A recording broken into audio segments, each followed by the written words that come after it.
The desire of a lazy man kills him, for his hands refuse to labor. He covets greedily all day long, but the righteous gives and does not spare. Proverbs chapter 21, verses 25 through 26. A couple of years ago, there was a little boy about 10 years old named Adam. His younger sister was in need of a life-saving surgery.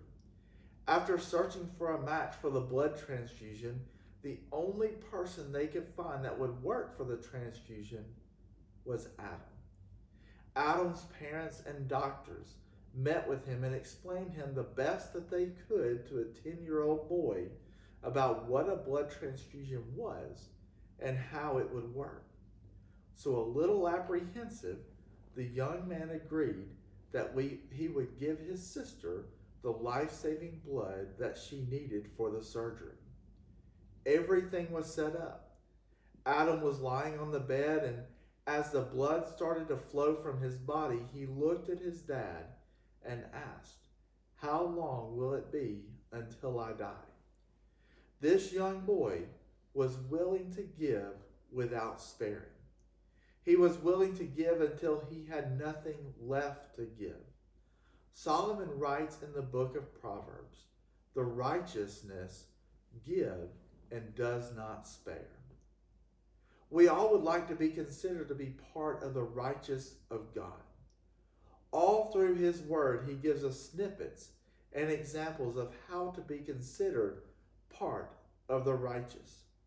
Matthew chapter 5, verse 6, Jesus says, "Blessed are those who hunger and thirst for righteousness, for they shall be filled." Hungering and thirsting for righteousness is a lifestyle in which we are constantly seeking after ways to be a servant to those around us. When giving is mentioned, most of our attention will be turned to our wallets and pocketbooks. There are so many other methods and means of giving that we often overlook. Giving money is good. It is an easy way to help someone get back on their feet. It is also a way that we can help without getting too heavily invested. However, other methods of giving are our time, giving of our talents, giving of our resources, giving of our homes, and the list could go on and on. The gift of time for each of us is very valuable. We all only have 24 hours a day. There's absolutely no way for someone to have more time than anyone else.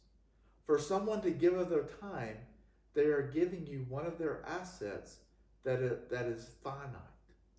Solomon says the righteous will give without sparing. You are the only one who has a set of abilities that you have. No one else has the same talents, has the same attitudes, and characteristics as you.